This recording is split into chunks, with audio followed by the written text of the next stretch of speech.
Ladies and gentlemen, the story you are about to see is true. The names have been changed to protect the innocent. She come now once for alimony, bleeding me dry as a bony. Welcome into the second edition here. And if you listen to the first one, I'm sorry, that was definitely a trial run, but the second edition of Chat with Kat and Pat. And we went through the whole overview last week, Katrina. We introduced ourselves, we told people what we were going to talk about, and we sort of set the table. But this is a weekly podcast, and I think the idea is each week we're going to grab onto something and take a hold of it. So I said to you that I think that this week we should just go right in.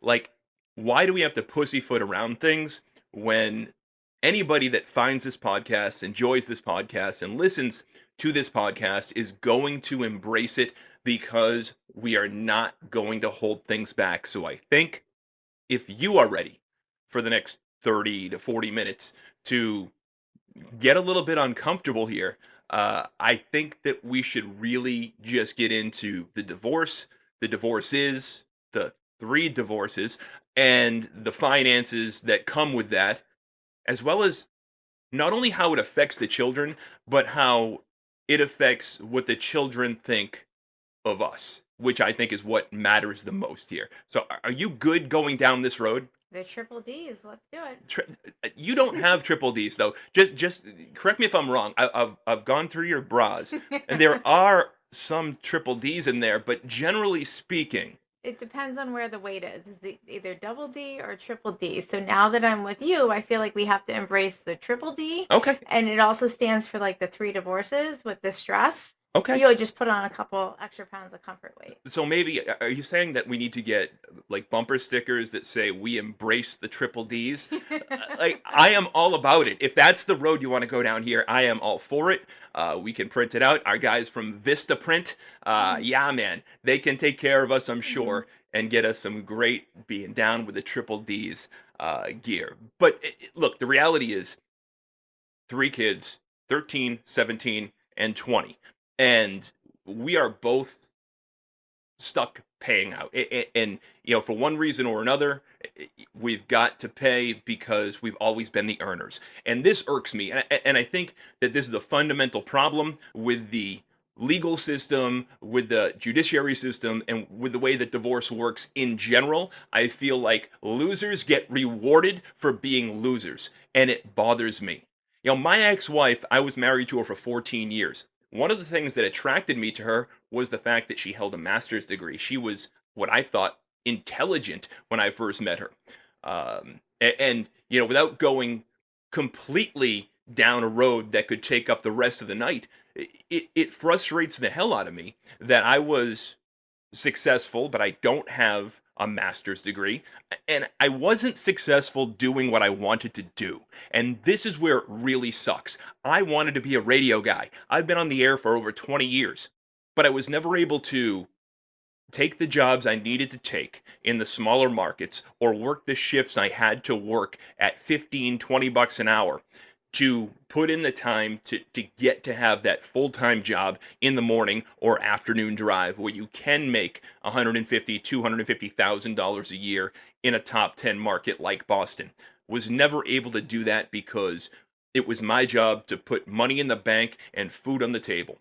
And then the agreement happens, and the kids are little, and I say, okay, childcare, as you know, because this is the business that you play in right now professionally. Childcare, before school care, after school care, Daycare. it's so expensive. I mean, essentially it can cost up to what most people will earn with a crappy full-time job. 30, $40,000 a year is what childcare can cost. And if you've got two going through that before they are officially school age, it makes sense for mom to stay home. She can bond with her children, and the children can bond with her and provide them with that mom was home with me experience. So early on in my marriage, that's what we decided to do. When both kids were now school age and the fights start coming because Yep. Hey, you said you were going to go back to work. That's, 6 months in. And then a year later, you said you were going to go back to work. No, here we are. One is 13, one is 17. She's not back to work. But 4 years post divorce. 4 years post divorce. Still not back to work. And that's the point here. So going back 4 years ago, when we originally got divorced, I got penalized.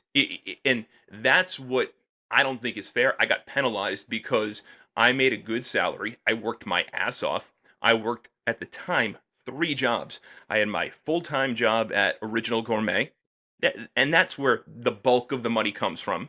But I made pretty good money working late night shifts and overnight shifts and weekend shifts at WEI Boston. And then the nights and days that I was off from Original Gourmet and wasn't working radio, I drove Uber. I had to do all three for this family, for these 3 people, 4 people that live together to be able to pay their bills and afford the lifestyle that she wanted to have. And then it's time for divorce. And instead of the judge demanding that the woman that holds a master's degree goes and gets a job and helps herself a little bit, it's my job to continue paying out. So for 50% of the time that you were married, I got to pay alimony, $20,000 a year, and then $10,000 a year for each kid until they're 18. So it's $40,000 a year. And the judge legitimately said that money is for her to reestablish her life so that she can live a similar lifestyle to you by the time her alimony and child support runs out. She's 4 years in, and she hasn't done a thing to improve her condition and improve her situation. And this is where it trickles down to the kids. We're going to start seeing real soon here, like next summer, a year and a half from now, when my daughter turns 18, $10,000 goes away. And then the next year, we're at year 7 of the divorce, and $20,000 goes away. And now you got $30,000 taken out of her pocket. What happens when she can't pay her bills? She can't put food on the table, and then the kids look at me and blame me. It's already hard enough to live this life without worrying about what the kids think. And I know you have a similar situation going with yours, but it's the dollar figure is smaller, but I feel like the effect on the kids is exactly the same thing, because that's what you and I worry about. Hmm. We'll figure out a way to pay our bills and to improve our life and to eventually have the life that we deserve to have. You've mapped out, I say you have mapped out a roadmap for us to be in great shape. We just have to make it to 65 and we'll have an amazing life. Well, and we have to realistically, we have to make it the next 4 years. I have to make it till I'm 48, 49 years old. Right, but right now we have our retirement secured because that nobody can go after. It's so true. It's so true. But one of the things that really bothers me is today on the car ride to the youngest, 13 years old, is in Civil Air Patrol. And, he's a brilliant kid. He's been getting headaches. So he wants me to take him to the doctor. And I say to him, sure, I'll take you to the doctor. I'll get you an appointment. But, the challenge is me and Katrina, we work full time. You're in school. That means I've got to miss work, or she's got to miss work, and you've got to miss school. But I'll call tomorrow and get that appointment for you. Have you mentioned this to your mother? And his answer is no, because I know she won't take me. Then this morning, we're talking about school lunch because I make him a lunch every day. I say, buddy, I just got an alert that I need to put more money in your school lunch account. Are you really eating 2 lunches a day? And he said, no, I haven't done that in months, Dad. But Mom doesn't make me lunch, and she won't pay for school lunch because she says that that's your job to pay for it. So, I'm in a no-win situation. If I don't pay for it, the kid doesn't eat, and then it's my fault. If I do pay for it, then I'm a sucker because it's more money out of my pocket every month that I shouldn't have to spend because, oh, yeah, you're already getting $10,000 a year in child support for that kid, and child support is supposed to be designated to taking care of, I don't know, your child. So I worry so much about when the gravy train stops flowing. What does it do to the kids and their relationship with me and with you? Well, I think there's one part just to clarify there is yes, she is getting the child support. Part of that does go to room and board. But the reality is 50% of their extracurricular, of their lunch, if they do field trips, school activities, if they do medical bills, is 50-50. So you should pay half and she should pay half. I think the clarifying point there is we pay all of it. Yeah, we pay all of it. We pay 100% for sports. We mentioned Civil Air Patrol tonight. Coincidentally, I came home with a newsletter that says, okay, he takes the next step next week in his Civil Air Patrol sort of journey here. And oh, by the way, that next step is going to cost $200, divided out between 3 checks that you'll need to bring next week. And yeah, in a perfect world, I should be able to go to her and ask for her fair share. You know, and I know that that will never happen. She just won't give it. So we keep track of it, put it on a spreadsheet, and if I ever wind up in court again, hopefully the spreadsheet and the supporting documentation is enough. But the thing that we don't do is I don't say to Connor in the car tonight, I don't say, well, I can't make the appointment for you. I don't have time to take you, and it's not my financial responsibility, and make him go back to mom. Because all that's going to do is create more animosity with the kids. I've seen my daughter, 4 times in the last year? But suddenly, last month, she needs a $2,200 dental procedure. Hey, I'm dad again, but I need a check. After stepmom is paying for the dental Yeah. insurance to have that price significantly knocked down. Right, because when we had a better relationship with her, we knew that this was coming. Mhm. So you did your research and said, okay, how do I make an $8,000 procedure somewhat affordable? And because you pay through the nose now for the best dental insurance on the planet, only for her, to benefit Caitlin, just to benefit her, um, it turns into a major monthly expense that's worth it. But ultimately, I'm only as valuable as I am that check. But if I don't go down and I don't pay half, then am I going to go another year, 2 years, 3 years without talking to her? Because now they're sitting over there, and dad's an asshole again, and dad's cheap again, and dad doesn't love you again, and it's really a no-win situation. It's one thing to have animosity and not get along with your ex. That's fine. I don't care about that. It's another thing when the ex weaponizes the children against the other parent, and they tie that weaponization to money. That's just not fair. And it's always $1,000 this, $1,000 that. This isn't an argument over like $50, $20, $100. Like that's stuff we can figure out. But it was $1,100 that we need to come up with in 48 hours. I don't know about you guys, but it's not that easy to just. Where does $1,100 come from when you can't put it on a credit card? And it's an impossible ask, and we found a way to do it. And you're right, it's not the $20, the $30, because that's what Connor's school lunch is. Mm-hmm. And when that comes up, we just pay it, look the other way, and move on. But you're in a similar boat. I mean, it's not all on me here. No. Like, I mean, we had $1,200 expense from my son unexpectedly. Shouldn't have been our responsibility, but so I have been divorced the first time for 19 years. Breadwinner, never collected child support, had the better health insurance, so I was always a provider for that. 100% paid for daycare, things of that nature to be able to work. The only time I didn't have to pay for summer coverage was when my ex-husband had lost his job that summer. had nothing else going on, so I might as well drop the kid off. Right. When it did come to paying 50% for sports and a few things like that, there were things that came up. But as I was. Did he really pay 50%, or was the sport free because he coached, and then he put the 50% that you paid in his pocket? Well, that is a good question because I didn't get smart till like several years in saying I need to see receipts or where do I need to pay instead of handing a check over. That probably ended maybe about 9 years ago, just handing a check over. So who knows? But, when it would be like a $5 field trip, there's no 50%. When it would be a copay, that would be a 50%. And chances are his mother probably paid the other 50%. So, that was always a challenge. So, being somebody who was divorced as the woman, as the mom, because I was the breadwinner, that was like the first year of daddy's law, where he had rights and New Hampshire's a fair and equitable state. And so I was treated like the husband in this scenario. And you guys are missing my lovely air quotes. Um, and so because I was the primary breadwinner, that meant that even though I was going to have him a good portion of the time, that child support wasn't necessary because we could support for ourselves. So it was exactly the opposite, which was crazy for 19 years ago.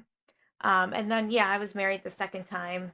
That's a whole other episode Yeah, on that. we'll do. Thankfully, no kids, but That's going to be a 4-part I miniseries. know that one cost like quite a bit of money. But here we are now, my son, 20 years old, going to college, moved in with his dad when he was 16 with the idea that because he had a state job, that college would be free if my son went in state, which was an amazing perk. That the reality is my son has done financial aid. He's paying a little bit along the way. It's probably $12,000 a year for an engineering degree, which I certainly can't complain about. But that's stuff he's taking out loans for. I'm on the hook for technology, for parking, for gas money, for books, things of that nature, which we figure out how to pay as we go. It's not cheap, by the way, but No, we figure it out. And all in all, you're right. $12,000 a year, call it 48 grand for an engineering degree. And if we chip in 7 to 10 between freshman and senior year for all this various stuff, he's getting out of it easy. We got out of it right. relatively easy. The question is, financially, dad, what is his contribution? Nothing. Okay, so here's what irks me because I feel the same thing on my end. Why does dad's opinion, dad's word, mom's opinion, mom's word, why is it so valued when there's no evidence, there's no cash, there's no real effort put in behind it other than a really loud voice that these kids don't want to deal with pissing off? It's if you're the one who makes the money, you're just expected to write the check upon request. And we haven't even gotten to the good part where, so yes, I pay for my son's monthly gas to get back and forth to school, but we also pay for $400 a month is supposed to be my son's allowance for him to spend how he wants. But the So, second, so wait, $500 a month is yeah, what we for give gas, the 20-year-old son, and it's on a credit card. We get the points. We maximize the hell out of this thing. And the deal is, he's a great student. He's an engineering student. He gets awesome grades. He doesn't give us any problems. He's respectful for the most part. He's not gonna knock up some girl. He doesn't go to drug parties. He doesn't get drunk. He's worth it. So he gets a $500 a month allowance, which I think is fair. And the idea is that if he wants to go to dinner with his friends, buy groceries for himself, get gas, it's more than enough money for him not to have to tap into his own bank account and spend money on day-to-day stuff. That was the idea when we sat down and agreed on giving him this allowance. and yet on the second or third day of the first of the month, after his credit card has been paid off, daddy takes the credit card and buys $400 gift card to Market Basket to go grocery shopping and leaves my son with $100 a month of his allowance. Okay, so that's not, you made it sound like that was a one-time thing. That is, Oh no, this is regularly for the better part of 5 years. and it's expected. So Hmm. that's the thing. Dad and son have come up with an agreement, a deal, where dad knows that son gets $500 a month. He says, okay, you live here. I'm going to take the money that comes from your stepfather and your mother, and I'm going to take 400 of it. And that money is to feed the both of us. But the reality is, this kid works 30 to 40 hours a week. He goes to school full time. And he's not, his own words, he's not eating at home all that often. So we're feeding dad, we're feeding your ex-husband that you divorced how many years ago? 19 years ago. And we were we did this through his last 2 years of high school, and there was talk of discontinuing it when he graduated high school. You were going to carry it on in a different manner, a different way. You We were explored gonna gas cards, you explored all different we were options. gonna buy him a car and pay the car payment so he had transportation. Like there were all sorts of things that dad at all cost but tooth and nail to find a way to block it every step of the way to continue because dad needs this $400 to feed himself. So just like how I opened the show, where I worry about if I don't come up with this money and I don't pay these things, it's not about pissing off the ex-wife. It's about the negative effect that it's going to have on my relationship with my kids. And how do I overcome that and make them see that no, what mom's doing isn't right, it isn't fair, it isn't just. Your son is approaching the end of his sophomore year. So as we get into February here, he's only got a few months left in his sophomore year. He's an upperclassman by the time he goes back to school next year. You would think that if dad is so dependent on this $400 a month, that he's already got to be thinking about, okay, he's a junior now. This is going to run out sooner than later. How am I going to replace this money that you've fought tooth and nail to keep? See, I think that we're still in for one more surprise. I think that the next argument, the next con job is going to be an invitation for you to go for coffee with dad, and he's going to explain to Where you, I pay. well, you pay, where it's going to be explained to you that your son, yeah, he may be done with college, but he's going to be living with me for the foreseeable future. And as long as he's living with dad, it's up to you to continue the $400 a month. And I know that you don't like the fighting, you don't like it being contentious, because much like my ex-wife, it trickles down to the kids. Hmm. And then suddenly dad's filling your son, or mom's filling my kids' heads with, you're the parent there. What an asshole. What a jerk. How cheap are they? It's not fair. And it affects what happens the last time you did this. The last time you sort of put your ex-husband in check. What happened between you and your son? How long did you go without talking to him? About 90 days Right. until I finally caved on paying for something where at his age, I was living on my own. I was pregnant with him, making 70 grand a year, paying my own way, getting myself, ironically, in this situation. And the balls on other people to continue to try to put their hand out and say, this is mine. This is what's owed to me. Now, in my situation, you make fun of me for this all the time, and with good cause. Like, you're absolutely right. I was married to her for 14 years. She deserves her 7 years of alimony. She earned it being married to me. I guess it's fine. She'll get it. That's the law. No problem there. You've been divorced for 19 years, yet you are still responsible for feeding your ex-husband. Like, do you understand how banana? And hold on, you've been divorced for 19 years. How long were you married for? 18 months. Okay, so based on New Hampshire's laws of equitable divorce of today, you were responsible as the breadwinner to pay for his meals for 9 months. That's correct. And 19 years later, he's still got you. Yeah. It's amazing, but there is no shame, and that's the other part of it, and it bothers me, and I hope my kids, I hope your kid, I hope our kids are able to eventually sort of see through all of this, but they're getting older now, and we've been saying this for a few years. Like, It's not happening right, yet. like we'll do the right thing, or we're trying to assume positive intent, or we want to be supportive, or all the things that seems like you're just trying to be a good parent and reduce conflict and make sure they feel supported so they can focus on things like their extracurricular activities or their jobs or their focuses and motivation on school. But then the holiday season comes and it just seems like I need a $500 graphics card. I want a designer wallet. I want a $782 insurance bill to get paid for. And the gratitude for the amount of money that gets paid just seems to be lacking. I will say Connor is probably the best of the three of them for being appreciative on the investment we make. I mean, he's okay. I said he's the best of the three Yeah, of them. I didn't say he's great. Yeah, there's a long way to go. But I think what you just said is the main point here. They don't know to have gratitude for the things that we do because it's been hardwired into them through their other parent that this is what's expected of us. So if the other parent gets, okay, you mentioned Connor. We spent an easy, what, 500, 700, how much?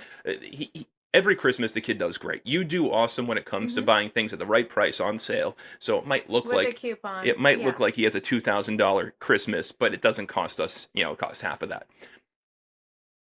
Mom was getting him a soldering iron for 25 bucks Hmm. as his big gift, and he was excited about it.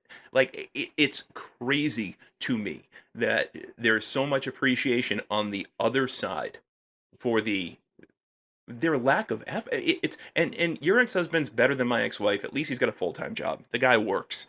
Uh, he's not maximizing the degree that you paid for, and he's not maximizing his earning potential. But at least he works full-time. Hmm. So he deserves, I guess, some credit for that. But at what point do you take ownership and take hold of, this is my life, this is my situation, and I'm going to do what I need to do to cover my bills, to pay for my lifestyle, to pay for my kid, and just be responsible for whatever takes place under your roof? That part is a question that I don't think either side of has an answer to right now. And it's maddening. And when push comes to shove for us, what have we both decided to do this year? Pick up another job to earn more Each. money, like Each. each. So that's another job. We're the primary earners. We both do pretty well, I guess, like well above average. But because there's between the two of us, there's close to $50,000 going out the door. By the way, that $50,000 going out the door is closer to 90 because it goes out the door um, post-tax to the other person. So the recipient of that close to $50,000, or the recipients of that close to $50,000, don't pay taxes on it. That's correct. It comes into our paychecks. We pay the taxes on it. Then it goes out of our paychecks post-tax, and they don't pay taxes on it. So it's essentially the equivalent of $85 to $90,000 that we're losing a year, and they get the benefit of. So if one party gets $40,000 a year, but they're not paying tax on it, that party's getting about $70,000 a year if you assume 30% goes out in taxes. Hmm. Like, this is craziness. And that's how, when we wonder why they can afford what they can afford on only $40,000, the reality is it's $40,000 in cash. It's a real $40,000. As opposed to if you and I went out and got a job that pays you $40,000, you might take home 26 of it at the end of the year. Right. It's certainly not the same. And as we continue to have I got into a car accident. I'm without a car. We got to buy a beater truck. That's $1,000. We need the braces. That's $1,000. We have camp signups to sign up for. That's a couple $1,000. When it comes to all these extra $1,000 bills, you and I got to sit down and say, okay, what we're earning together as a partnership is not enough to cover everything. So what's your second job? What's my second job? Because if anything, we're at least in it 50-50. I mean, I'm out there now, in addition to my full-time career as the director of sales for Original Gourmet Food Company. Now I am representing uh, hair clinic. So yeah, it's medical tourism. It's unbelievable. But the website is titanhair.com. Go to it.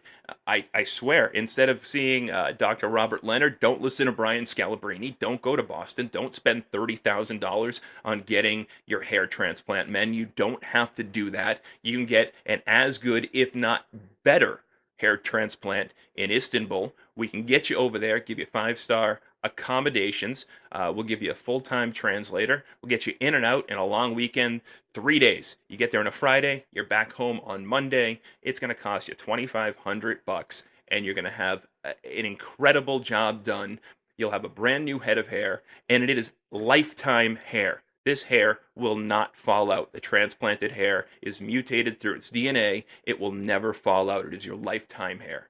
$2,500, titanhair.com. I was not saying that as a plug. I was saying it more the principle of the matter. Well, you give me a window, you give me an opportunity. I'm going to sell If it. we need to have second jobs, then it needs to be fair and equitable for us, where you get a second job, I get a second job, and we get through it together, which is probably why we work. I thought it was our intense sexual chemistry. Oh, geez, some crow. Here we go. I thought it was. It's not. Oh, you're turning so red right now. You were tanning today, didn't you? No, I did not. Well, I had the dump truck You're all just day. You embarrassed? had my car. You're just I was embarrassed because I said we have sexual chemistry 4 years in? no, What's wrong with no. that? Our son, my son, Our has son, your natural son, my stepson. yeah. The oldest has one of our SUVs. No, no, no, no. The oldest has my Lexus. No, the oldest has my Company my company Lexus. Lexus. No, the oldest has my company Lexus, and he's had it for a couple of months because nobody on the other side was willing to step up and help him. And that's okay because I guess we're the rich ones, and I can drive my 2006 F-150, and that I'm afraid to go get an inspection sticker for because I don't want to hear about all the rust on it. But at least it gets me from point A to point B.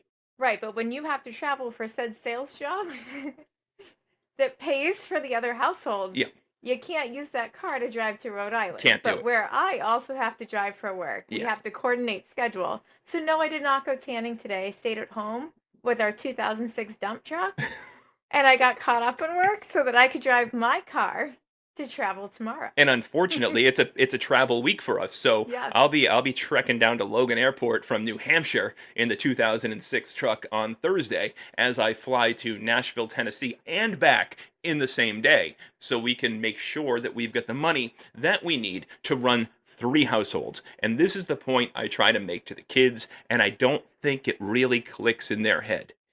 It's that when they come to us with their handout, and whether it's a silly request or a real request, whether it's Connor wants, $12 for a Steam game, or he says to me and he means it, I need a doctor's appointment, I'm getting headaches, and I know mom won't take me. That's going to mean he misses school, I miss some work, and then there's co-pays for both the appointment and for whatever medication he gets. It's easily a couple $100 day. We're going to take care of them. We're going to do what we have to do. It's what we've always done, and we do it for any one of these 3 kids. They don't seem to understand what a fine line we walk. And it really is the definition of a high wire act. If one of us were to suddenly lose our job or be underemployed significantly from where we are right now, it wouldn't just affect our house, where I feel like if it was just us with the kids under this roof, We could figure it out. you would, between your ability to manage money, to find things on sale, um, whatever Whatever the tricks you 50% have, off meat is, you'd whatever figure it the out, 99-cent fruit is for the week, would make it that's through. what we're eating. Yep. No takeout, no going out. We don't have the luxury to control our household in that fashion when we have 2 other households that comment on our household, that at the end of the day, we just have to earn the money. At the end of the day, the court says I have to give her 40 grand a year. So that's based on my current salary. Now, in a perfect world, if my salary were to take a significant hit, that number should go down. But unfortunately, our judicial system is so screwed up post-COVID that they're that backed up, where if I went to the court for that kind of financial relief, by the time I got in front of the judge, my daughter will already be 18, and the financial relief will come when she turns 18. Like, that's how screwed up it is. If I lose my job or if something happens and I take a giant pay cut tomorrow, you would think that the day after tomorrow, I could go appeal to the court and say, okay, this formulation is based on this W-2. It is based on this weekly income, this monthly income, this annual income. Now my income is this. And it should just be a simple percentage-based equation. But that's not how it works. And we're dealing with unreasonable people. If your ex is reasonable, you should be able to have that conversation with him or her without even having to see a judge. You get this percentage of my income. My income took this big of a hit. Unfortunately, that means I keep this smaller amount. You keep the smaller amount until something changes. That's the common sense part. But instead, you got to hire a lawyer, $5,000 to $10,000 down on day one. Before even walking into a courtroom, that's just a retainer. Right. And then you got to hope to get a court date where the first court date is going to be sometime 3-4 months later. And the judge is going to say, well, I don't have enough evidence here. I need you guys to go back and do discovery, and we need to do financials. And then the opposing party is going to delay. And then eventually 2 years later, he's going to say, okay, you win. The other party's going to pay you back. Oh, you know what? They don't have the money to pay you back. So let's just call it clean from here. Like, that's best case scenario. So no, the courts aren't the answer. So here's my plug. If you're not married yet and thinking of getting married sometime in the future, no matter where you are at now, highly recommend a prenup. Yeah, yeah, absolutely. Yeah, if you're young and stupid and think that you're in love, you probably are, and God bless you for it. But just remember that everything falls apart, especially the first one, sometimes the second one. Well, the other thing is like heaven forbid, worst case scenario, it doesn't mean that the other person has to sometime be a terrible person or you have to imagine that they might be a terrible person. But, people get in car accidents, people get addicted to pain meds, people pick up an alcohol habit. Things happen. As I'm having a glass of wine right now. Like, Yeah, what do you say? things happen that you cannot predict 10 to 15 years from now. And the person that you married may change based on something that they're not even expecting to see as a change. That just in this day and age, protect yourself, get a prenup. I mean, you just described my parents. Like you described them That's to my you parents. described them to a T. You know, fireman, nurse, private Catholic school, white picket fence, great life. And 15 years later, a 41-year-old mom. Um, yeah, I don't know, 17 at the time, 18 at the time. She picks up a significant drug habit. She's never been the same again. It led to the demise of their marriage, and their financial security was taken away overnight. And I know that you've got an equally screwed up situation, which Mhm. again, I think, aside from the intense sexual chemistry that we have, It uh, was something we bonded I over think, on our first yeah, I date. think, We had this fun little thing on like who can scare the other away faster it, as one upping here for different skeletons in the closet. And it was pretty impressive how much we had in common. and without getting into the dirty details, what we learned was neither one of us were going to judge the other one, and that was a great feeling. Yeah. Not having to hide that stuff is awesome because 9 times out of 10, if you were the same person that you are, with the exception of you responded differently to the things that I told you about, like my mom, for example, you'd hide this stuff, and you would for 6 months, a year, and it would eventually become a weight on the relationship It'd because be an argument that came out of nowhere. you know that the other party's holding something back, and if you're a year in, you start to talking about living together, eventually getting engaged, but the other person is holding something back, then you're not going to have the type of relationship that you're capable of having. So I think by the time that you and I met, we were both sort of done with that. Okay, so my next plug, if you're over 40, just be your authentic self, put it all out on the table, and if it works, then you've learned from your past experiences for just being 100% honest and 100% you.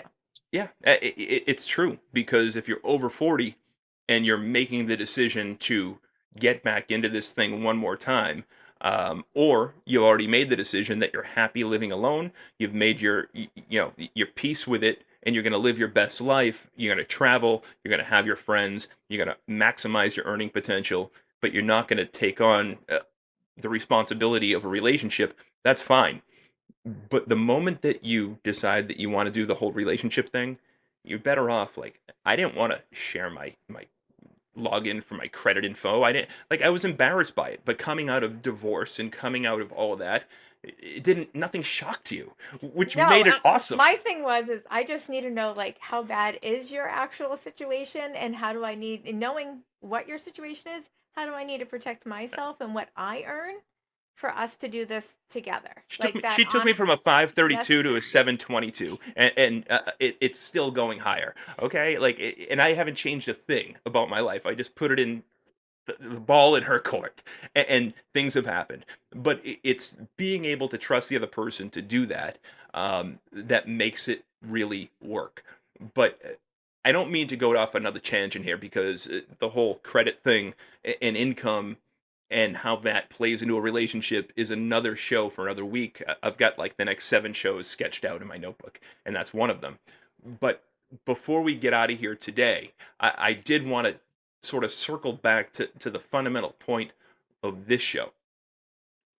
So, what do we do? That's the question. Like, what do we do? We made it through the request for the 16 and a half year old to get her dental work done, and that was $1,200 last month out of the blue. We've done everything that has been asked of us. And when I say asked of us, I don't mean asked by the other party. If it was up to the other party, the son wouldn't play football, wouldn't have gone to Ron Burton last year, wouldn't be in Civil Air Patrol, wouldn't play basketball, all of his clothes would be at best Amazon essentials. Like the kid, he doesn't he doesn't really ask for a lot. He knows what he wants to do, but he's not going to be demanding about it. He's never going to be, Dad, you're an asshole. You didn't sign me up for football. He's not that kid. But I know he wants to play. And I know the financial investment that it takes to allow him to play. Well, and his social changes have been amazing, and he's recognizing it. Well, yeah, he's mildly on the spectrum, and he's always had trouble in social situations. And in the last 3 or 4 years, he's come a long way. He still has a long way to go, but seeing the things that he can do now that he couldn't do then, the situations that he can handle now versus what he couldn't handle then, it's worth every penny. But it's like, okay, so how much do we take here? I know we have the spreadsheets and we feel good about plugging in, what we pay, and then there's the empty column right next to this one, where it says 50% and then paid 000. Well, Do we just do this in perpetuity? I think the better question is how long do you do the right thing before the right thing nips you in the butt? Well, again, I think you're going to be the next one. Oh, well, yeah, we're all going to learn from my experience. You're going to be the next one to be put in this tough situation when you have to have the conversation. And I know in your heart of hearts, and it's so cute.